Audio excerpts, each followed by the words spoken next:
Hey guys, and welcome to a deck tech of Blue-Red Fling Colossus, or Colossus Fling. Uh, this is a deck which I ran through a competitive league, uh, just for fun basically, and I 5-0'd instantly, which was a big surprise to me, the deck is mostly just a weekly homebrew for me, and it just ended up being really well uh, positioned in the current Magic Online meta, and just in general, it just wins games, steals games, you could say. So the deck is it's a standard Colossus deck in that you have a lot of artifacts that ramp you out of Colossus, and then you lock them out with Deep Fiend and the Colossus swinging. But we also have the plan of flinging. So we have fling that sacks our creature to deal damage equal to its power, and which is obviously very good with a 10/10.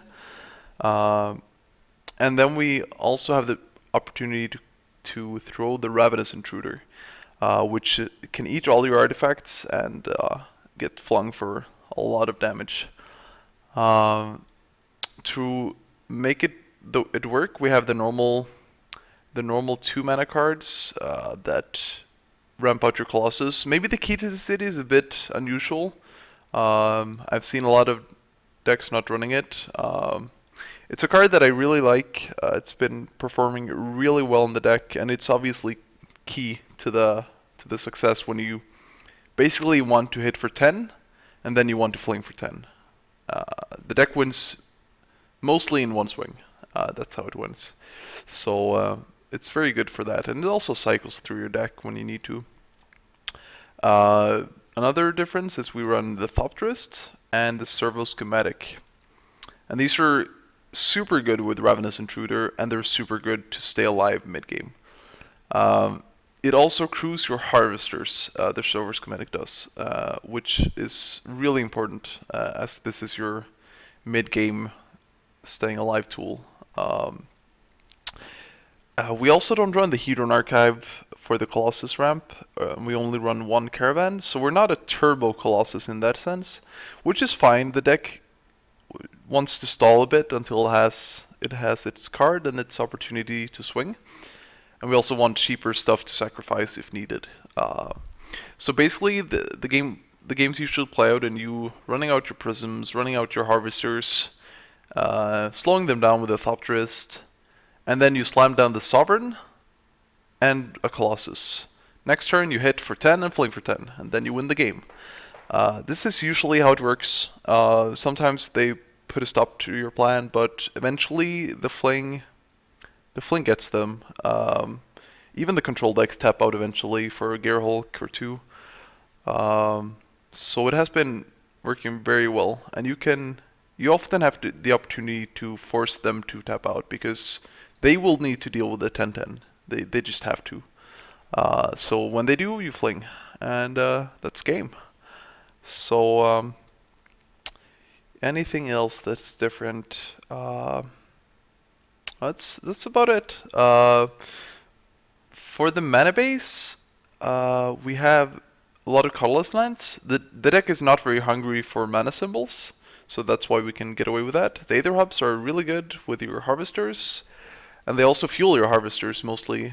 Since you don't need many symbols, you can afford to use all the energy on the harvesters, almost always. We have 3 Sanctum of Ugins to just get our Colossi and lock them out of the game with Deep Fiend maybe. It's just a good tool in Colossus decks. We only run 3 because I like the other lands we have right now. We have 2 Hammer Bannerments, which is a great way to force through a win around earlier than maybe you're supposed to. Just hasting out a Colossus or a Ravenous Intruder for the win is a really good to have when you're in top deck mode mid game, late game, and it's been working really well. So that's why I keep the 2. Um, we have our lines with symbols. These are supposed to be fumerals, wandering fumerals. Obviously, I just didn't expect to do well, so I didn't bother buying them. So if you have those, then switch them out. Otherwise, it's very straightforward. We are in 22 lands. It works fine because you're cycling a lot with your 2 mana cards. And you usually cast Thought for 2 as well, so we're fine. Uh, we have 2 Harness Lightnings. They've been really good. That's probably my best sideboard card. It usually comes in most of the cards. So the sideboard is different from the one deck I 5-0'd with. This is the one. The sideboard there was pretty awful, and I just didn't. It's pretty similar. It's still pretty awful, but it's really hard to board out and board in cards in this deck, I found. So I'm not sure how the list is supposed to look, and I look forward to someone else finding out how to make a good sideboard for the deck, because mine is not. But I will go through it.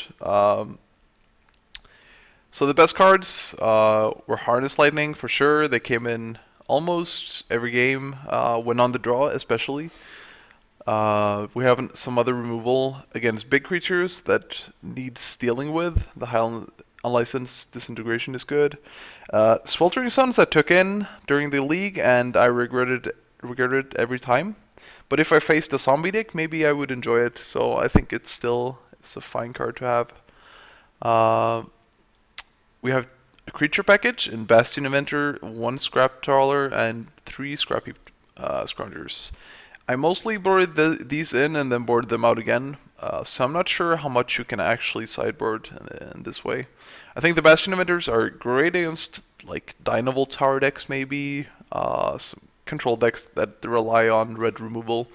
Um, Other than that, Scrap Heap, I mean, you can put them in when Scrap Heap is good, which is most games when you're the aggressor.